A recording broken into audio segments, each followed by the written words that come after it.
Bonjour docteur, je viens vous voir car j'ai une boule dans le dos.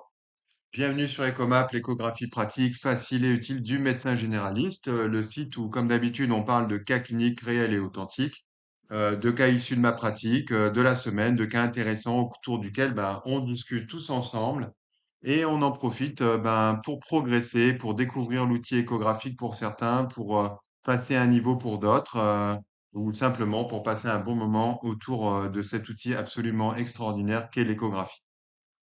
Aujourd'hui, on va parler de cutané et on va parler, entre autres, de lipome. Je vous rappelle qu'en ce moment, vous pouvez bénéficier d'une formation à l'échographie offerte, que le lien est dans la description et je vous invite à cliquer sur le lien et à me rejoindre pour une formation offerte, une belle formation de 18 modules détaillés afin de devenir à l'aise avec l'outil échographique et d'en découvrir tous les recoins. Alors, notre patiente se présente avec une belle masse dans le dos, une masse d'allure régulière, localisée sur un des muscles paravertébrales, en plein milieu du dos, à quelques centimètres d'une des épineuses vertébrales. Donc, bien entendu, on pose la sonde sur la patiente et voici l'image qu'on obtient. Alors, s'agit-il d'un lipome? Quels sont les critères d'un lipome? Eh bien, ça va être l'occasion de réviser tous ensemble les critères principaux qui doivent vous rassurer dans l'exploration d'une masse cutanée, parce que c'est une demande très fréquente des patients. Et puis, bien sûr, si ça ne correspond pas à ces critères, bien entendu, demandez une imagerie secondaire ou un avis plus spécialisé, et en particulier la réalisation d'une IRM. Alors, je vais me servir de cette image pour détailler avec vous les principaux critères de validation d'une image cutanée en tant que lipome. Alors déjà, la localisation d'un lipome, c'est dans l'hypoderme, bien entendu, dans la partie graisseuse de la peau. Alors pour rappel, hein, nous avons la première partie qui est quasiment invisible et très fine, localisée juste sous notre sonde, qui est en fait l'épiderme. La partie en dessous, un petit peu plus échogène, qui va être en fait le derme.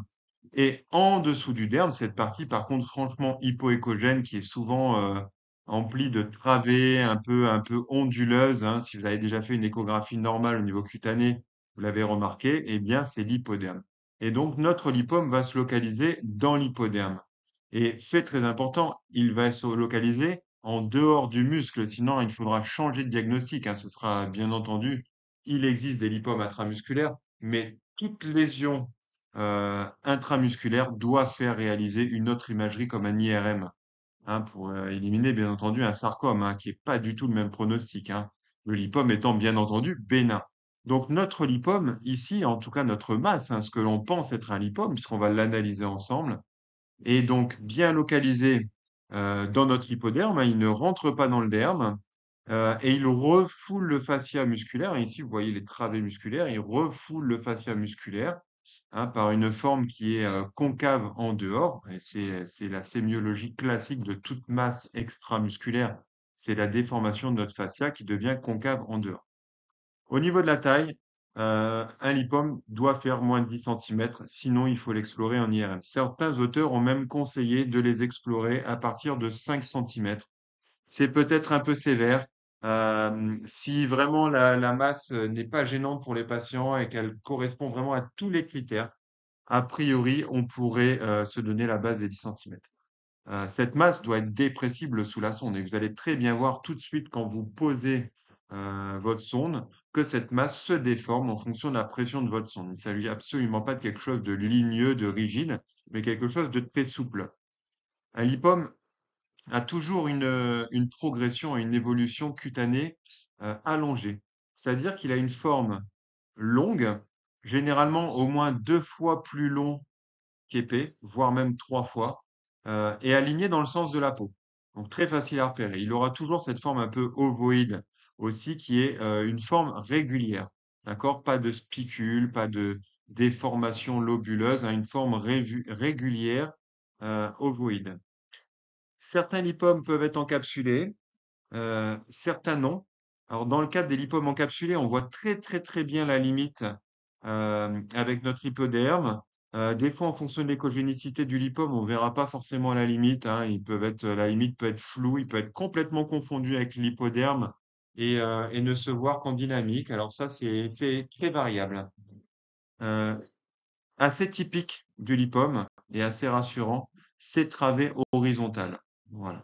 Hein, la quasi-totalité des lipomes va présenter des travées horizontales.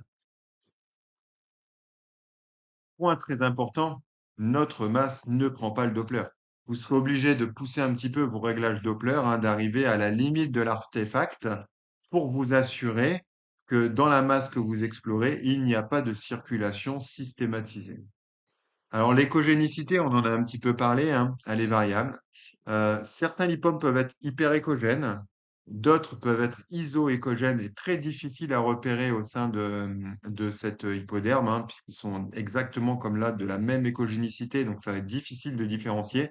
Certains lipomes sont franchement hypoécogènes, peuvent même éventuellement mimer un kyste sébacé, tellement ils sont hypoécogènes.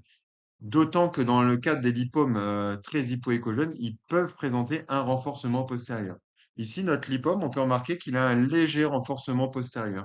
Hein, on peut remarquer aussi ici et ici deux ombres techniques qui sont assez fréquentes dans les lipomes puisque les ultrasons vont rebondir en fait sur une capsule, hein, sur une limite que nous ne pouvons pas visualiser à l'œil avec notre outil échographique. Et cette limite, elle, va être bien perçue par les ultrasons qui vont dévier. Donc, deux cônes d'ombre techniques et un renforcement postérieur, c'est assez classique dans les lipomes. Alors, quand on réalise un balayage de notre masse, voilà ce que ça donne en dynamique.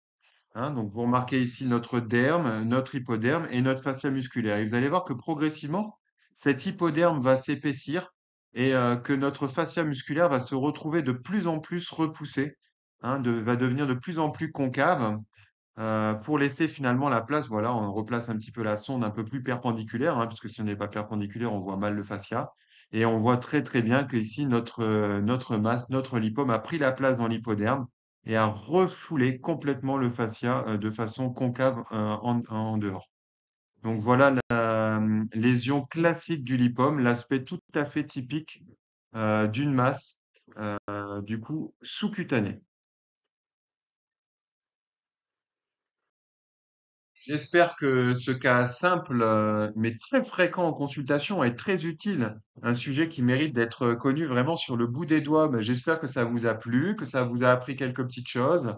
N'hésitez pas à noter les critères de base parce que la prochaine fois que vous ferez une échographie de lipome, ce sera important de vérifier que votre lipome respecte absolument tous les critères, hein, parce que c'est très important. Si une masse cutanée ne respecte pas l'un des critères, ça doit conduire à une exploration secondaire. Je vous rappelle qu'en ce moment, vous bénéficiez d'une formation à l'échographie 100% offerte, que le lien est dans la description. Je vous invite à vous abonner à la chaîne, à liker la vidéo et à bien entendu cliquer sur le lien dans la description pour bénéficier de cette formation qui vous est offerte. Voilà. 18 modules, une belle formation. Je vous dis à très bientôt sur Ecomap. Bye bye.